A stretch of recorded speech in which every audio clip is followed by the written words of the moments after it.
I've been a therapist 38 years this May, and I am a master's in social work. And I was for a long time a sex addiction therapist. So I was one of the people that would pathologize what we're about to talk about in the past. And then later recognized that I didn't have any sex therapy education. So I went for that and realized that the sex addiction model was conversion therapy for sex, not helpful, not sexually informed. So that I've been about 17 years a sex therapist. And I specialize in LGBTQ issues. Straight men who have sex with men is one of my main topics. I've written an entire book about it. A lot of controversy on TikTok and all the other places I belong or that I post. The first thing I like to talk about that I specialize in is erotic orientation. Have you ever heard those two words put together? It's what people fantasize about. So you have a sexual orientation, who you're attracted to. Your erotic orientation are the things that get you off, the things that bring you to orgasm. And I like to help people get rid of the shame around all that. And I call it cracking the erotic code. Why do I get into this? Why does this turn me on? It may not matter, but it can be helpful to find out where it comes from. And sometimes it comes from nowhere, and sometimes it comes from your childhood. That's my favorite. That's really interesting because I've been doing a lot of interviews. I've interviewed Live Jasmine members, Live Jasmine models, and, experts such as yourself. And one thing that I myself am starting to make a conclusion to is that it seems like sexual play, fantasies, intercourse, whatever the case is, it seems to be fulfilling some underlying need that people may not even really be aware of. Like one person told me they feel powerful sometimes when they're acting out a fantasy and they don't really feel powerful in their day-to-day life. Other people have told me they're feeling connected and they don't have many people that they feel connected to. And so it seems like there are these underlying needs that our fantasies can fulfill for us. Yes. Yeah, I agree with that. And what's helpful is if you can understand where it might come from, what it's what something you might have eroticized, then you have more information about yourself. You can have more erotic compassion for yourself to understand that. I like how you said that you kind of work to remove the shame, um, because I think another thing I've learned from all the interviews I've done, and it's hundreds now, is Good. that shame and guilt are playing a huge role in people's sexual identities, sexual exploration, and um, much of it is, as we know, if it's consensual, especially something like using a platform like Live Jasmine, where it is completely consensual and actually no one's even being touched, um, people should feel okay and empowered to explore themselves and their identities, but many of us do not. Right. And I'm guessing, but you would know better than I, that a lot of that has to do with societal guilt and shame that we feel. So much, so much. So recently there's that story about the dentist who poisoned his wife, the mother of six children. This is where are you? Are you in America? Yeah. Oh, you're in California. Yeah, I don't know if you've seen that. It's a terrible story. It's all over the news. I don't even know where they were, but yeah. So he's now, she died, and so they are linking it in the news to porn, watching porn, calling him a porn addict, which we don't believe in the sex therapy field, right? So I did a social media post about it, and people are saying, "Oh, what kind of degenerate are you, Dr. Kort, that you would?" Because I said, the fact that he watches porn is no more or less contributing to a murder than his being a dentist. That has nothing to do with. And people just wanted to shame me, shame him. It's just they're ready for that. So let me get this straight. I want to make sure that I'm understanding clearly. There is a man who poisoned and killed his wife, and it somehow came out that he watches porn like most Americans.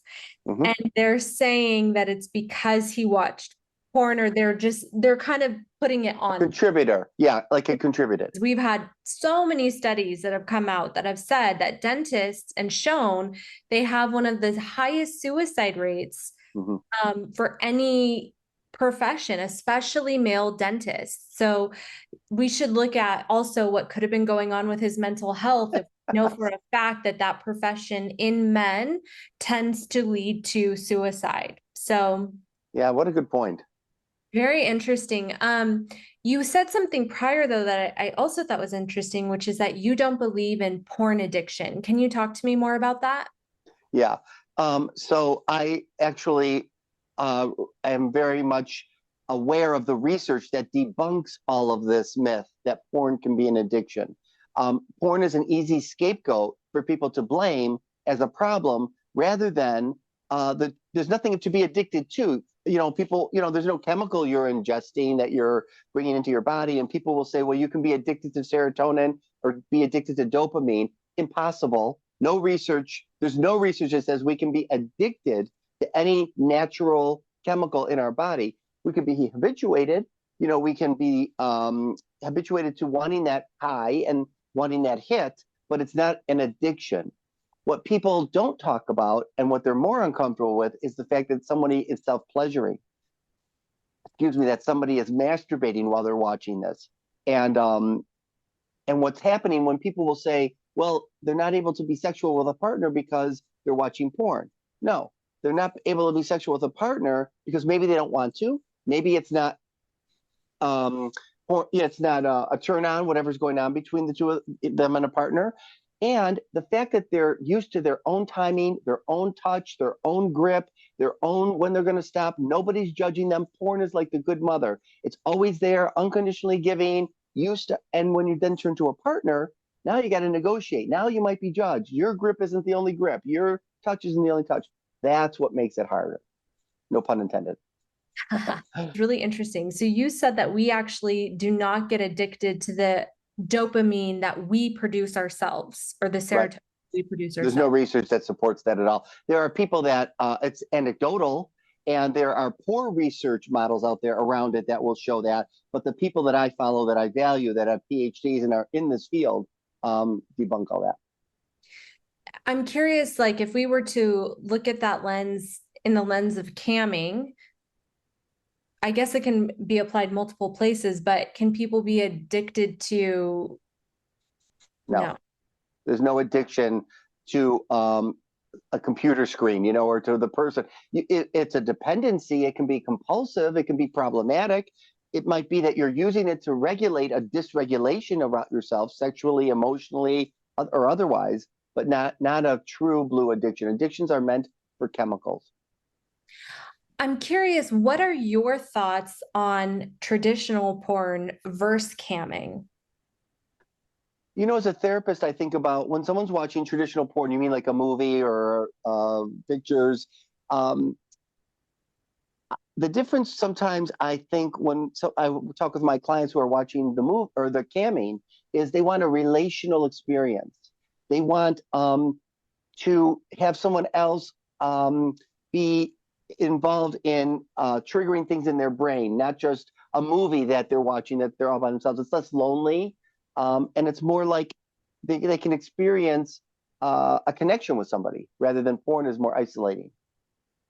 Right. It's like you said, it's like a movie, your own Right. experience as opposed to a connection and relational experience. And that certainly is what it seems to be turning into. The Kinsey Institute did a study on Live Jasmine, and they found that the models that were spending the most time, like longest time on the calls, hours and hours, and making the most money were not, first of all, a lot of them were not getting nude at all. And second of all, they weren't even really having an explicit conversation. It was a lot of day to day. They were being Relational. treated like a therapist, Yeah. honestly. Yes. Right. Somebody to talk to, somebody that from a distance they might be able to express parts of themselves that they may not feel comfortable doing somebody closer to them in their life. Yeah, and I'm curious about that point because I think we all have aspects of that where we feel uncomfortable to show certain parts of ourselves to certain groups of people that we may care about, but we feel very uninhibited with other groups of people. Why is that? Because if you're going to judge me, then I can go to a different cam person. I don't have to stay with you. But if I'm married to you or some kind of relationship with you and you judge me, now I have to negotiate and deal with all that, and it hurts more. It does hurt more. Yeah, absolutely. First of all, let me ask you, it's a really broad question, but I'm curious what your answer would be. What is our sexuality? Is it just intercourse? Is it more than that? What do you think it is? Well, it's so funny. I just did a presentation on this, and um, I actually coined a term for gay men who don't like to top and don't like to bottom. I coined the term side. I'm a side, so I'm not into intercourse. I've never had intercourse. Nobody's ever topped me. I've never bottomed for anyone. I've never topped anyone. So when I ask people about sexuality, or I say, "Do you have sex with your partner?" and people say, "No, we're waiting to get married," but I give them a bunch of hand jobs and he eats me out every once in a while. And I'm like, uh, oral sex is sex.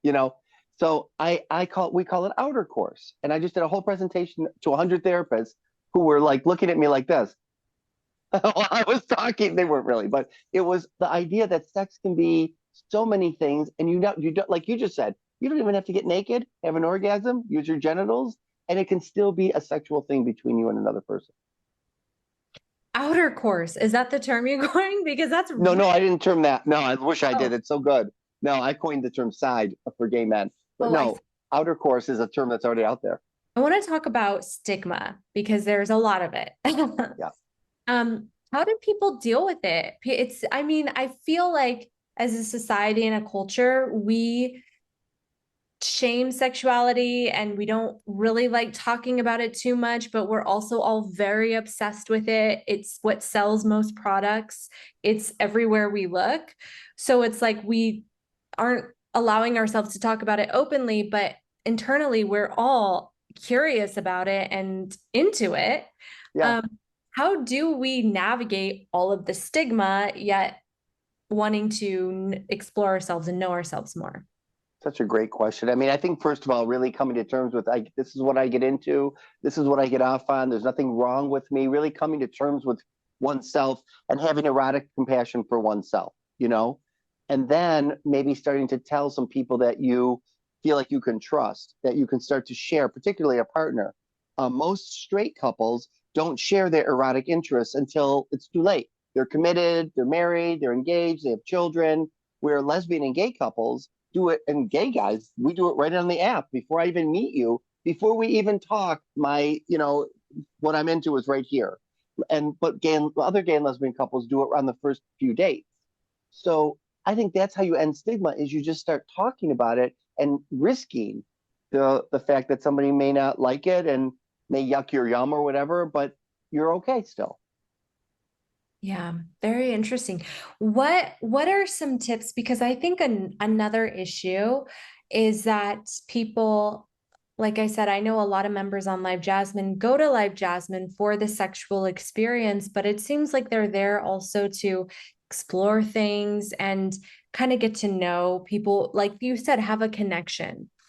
For those who are curious about their own sexuality, but they've only kind of lived in the traditional paradigm, but they want to know more, what tips would you give them to start to explore themselves more? I actually might recommend that they go online and read about erotica, read literature. You've heard that term, I'm sure, I right? haven't, no. You have it? Oh, I love that's one of my favorite words. And you can't say it on TikTok. I have to say become literate and put a C in front of it. That's what I have to say. Um, yeah, to like kind of see what's out there. What have people written? What have people, if you want to look for ethical porn, there's lot of sites. You're one of them where not porn, but ethical kind of sexuality and reading books. There's so many books. There's a book called Becoming Literate. If you don't know that book by Lori Mintz, who's an author and a psychologist, and to just kind of get used to reading about it, hearing about it. In your practice, are there any like recurrent themes or issues that you see around people's sexuality?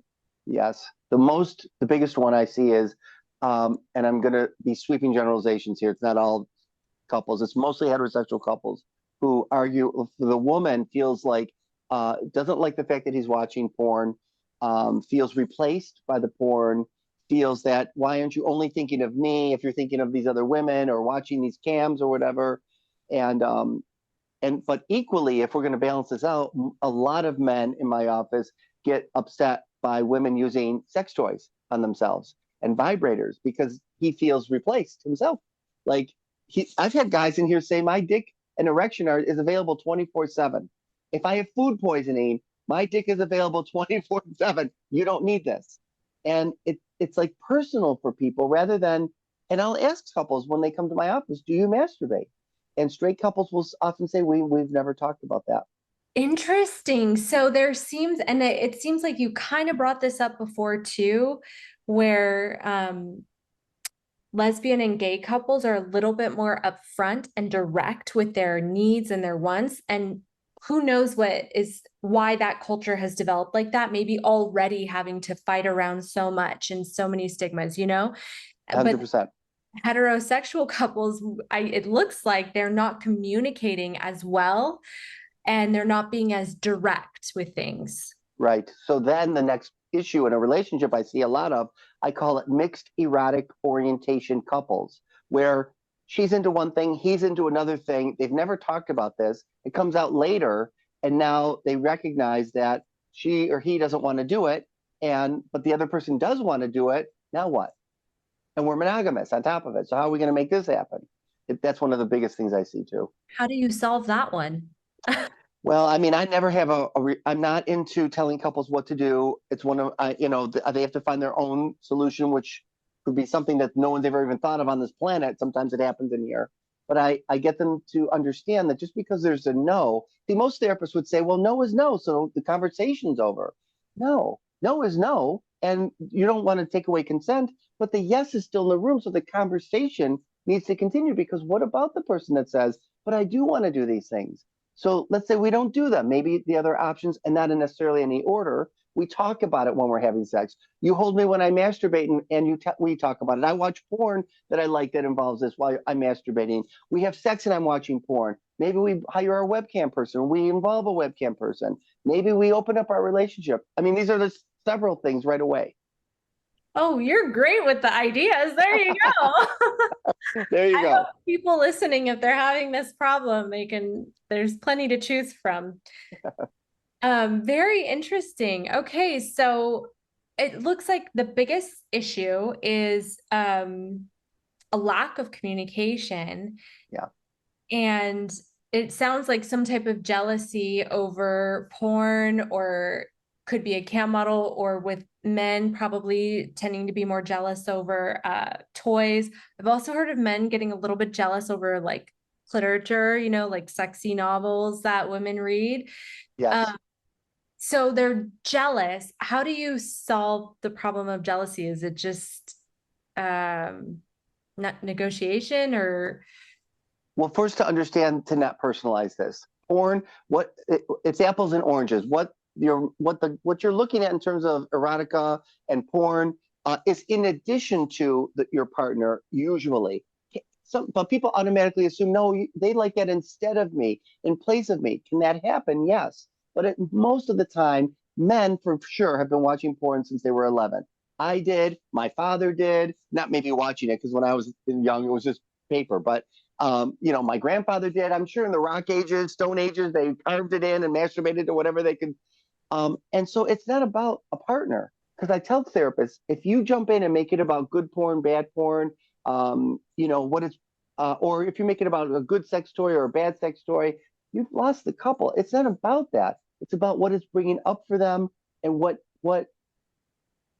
needs they have around talking about that. It's really a discussion and recognizing, why is porn making me feel replaced? Why is a sex toy making me feel replaced? Why am I threatened by your personal sex life, private sex life with yourself?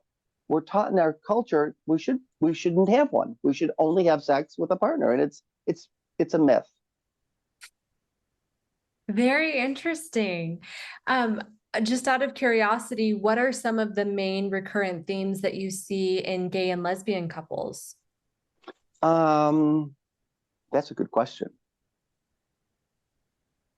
Some of the themes. So I would say that sometimes with gay male couples, I'll notice that 50% of gay male couples have open relationships, and 50% of male couples have monogamous relationships. And sometimes the closed relate or the open relationships, they're having sex with so many other people and not each other. So the intimacy starts to dissipate because of that. So that's a common thing I notice.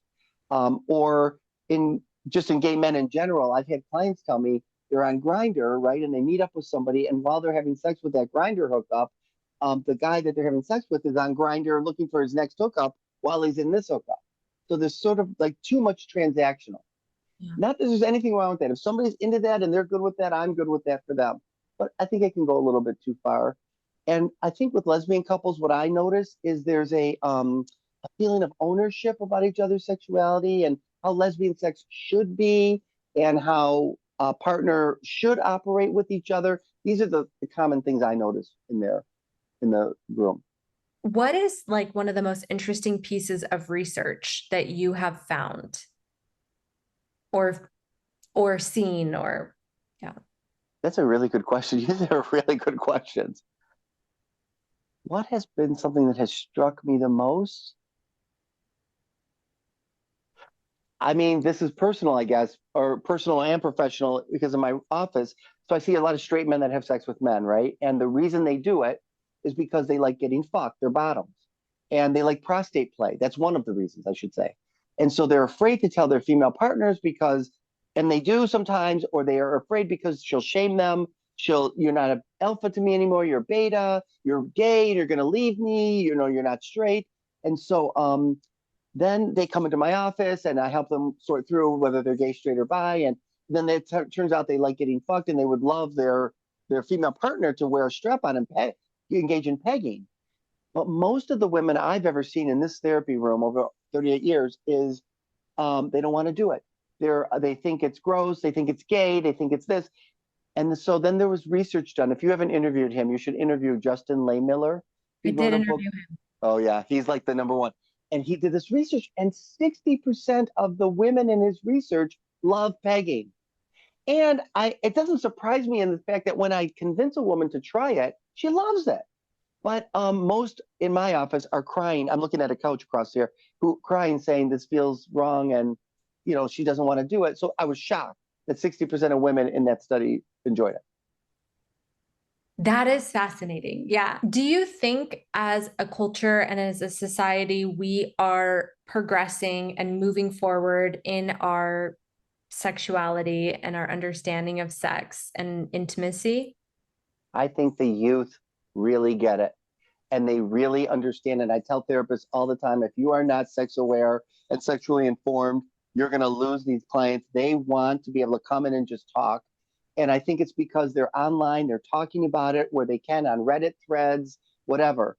But at the same time, we're making all this progress.